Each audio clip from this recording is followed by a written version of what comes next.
Hello all, welcome to the video. In this part of video, we are going to see pivot table. Myself Omkar Desai, and until now we have learned different sections in Excel like different tabs, different basic options, few advanced options. And now we are towards end of our session. We have few more things left out. So one of the major part of it is pivot table. So let's get started with the session.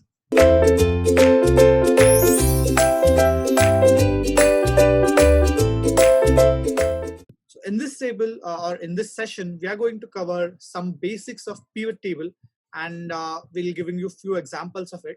Also, we have prepared a hands-on session for you guys, where we'll be sharing a sheet with you in which you can try out some pivot tables on your own. So without wasting time, let's get back to the Excel. So as we have been doing this exercise, like we have prepared some reading material for you for this topic as well. It's like the similar thing which we are going to see in this video, but some reading content here. So you can see here like summarize data on pivot tables, like how to create it, from where do we have to navigate it. We can go through this reading material post the video. You'll find the link for this particular sheet in the with this video below. So not reading through this, we'll just take this data and we'll start with it. Just copying it. And we create a new sheet here, paste it here. Data didn't got copied, I believe. Yeah. Here are we. So first of all, I'll just remove the filter from here. Because the filter, I don't want it. Data tab, filter. I've removed it.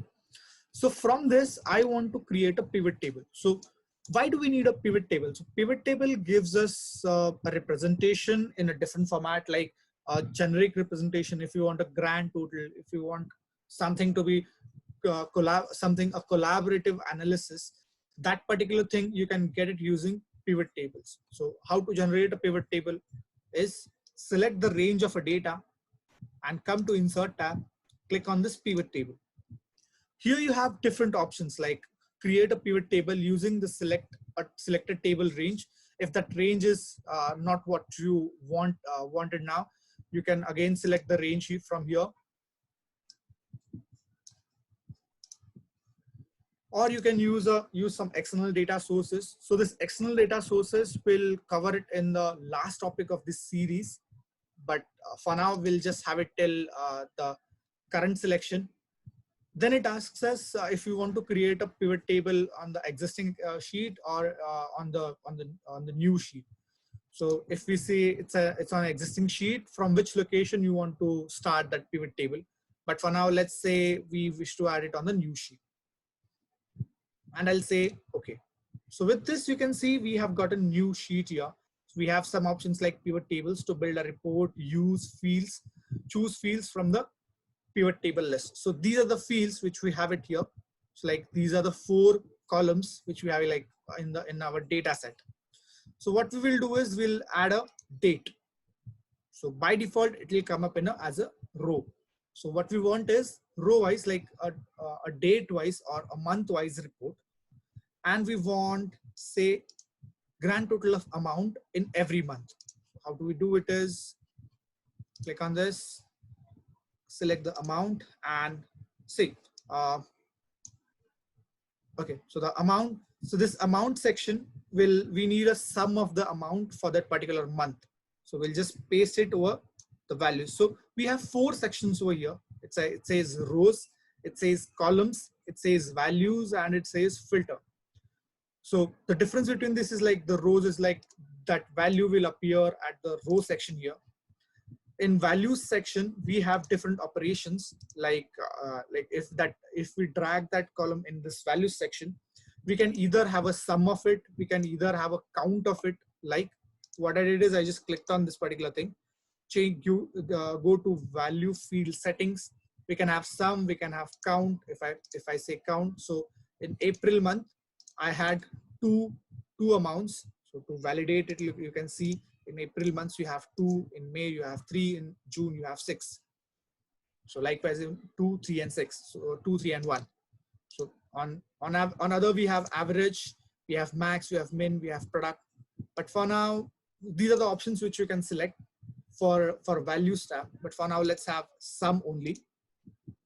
Then we have column sections. So if you wish to see different options for this particular value in different months. So say, let's select a salesperson and let's have that person as column. So what it means is in April month, Annie made a amount of 14K or 1400 in April month. Like for Annie, for April month, the amount is 1400. Okay. Similarly, for Annie also made an amount of 750 in May, which is like Annie made 750 in May. On like Mark made 1010 in April and 510 in May. Like you can see here, 1010 and 510, and Maria have 1600 in May. This is how you give a representation of a table. So instead of this table, this gives us more information, right?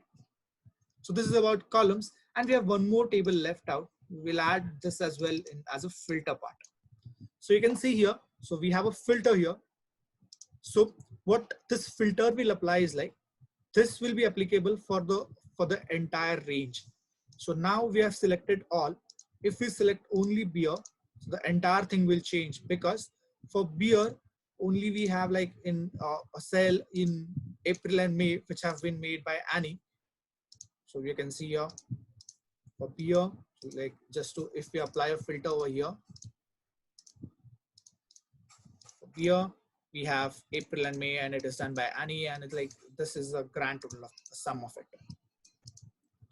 Then if we had to wish to go for soda, and if we have to go for wine, this is how it is. So this gives us a pictorial representation of whatever data we have. So this is just a small data, and these are the 4 fields along which we can play around. Like if we wish to say a month or say a date, like you can modify that as well from here, like we have did it for the value section. So this is all we have for the pivot table. Like we can add data to it. So if you update a data here, that will be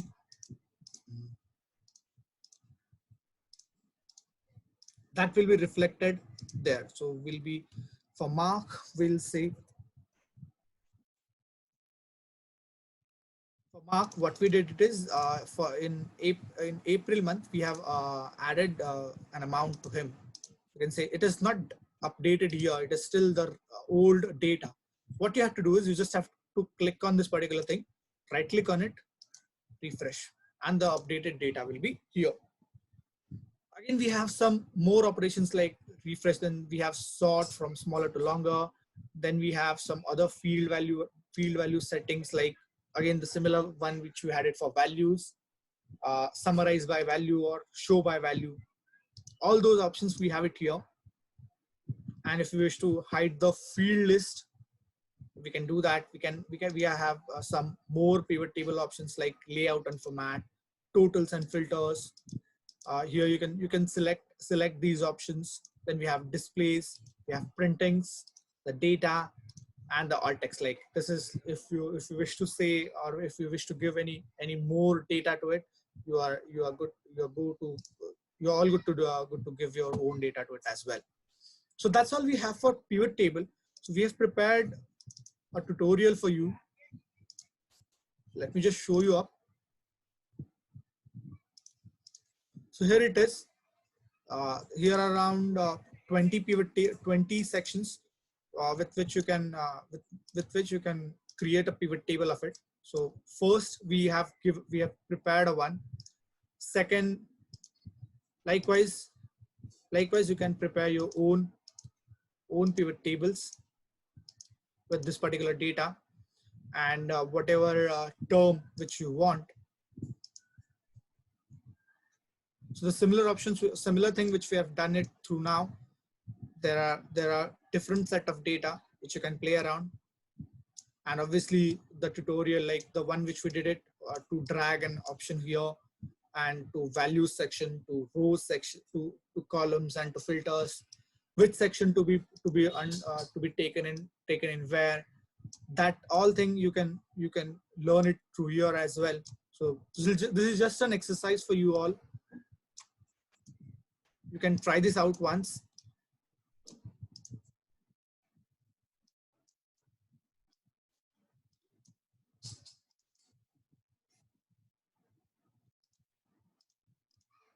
And you'll get an output with this.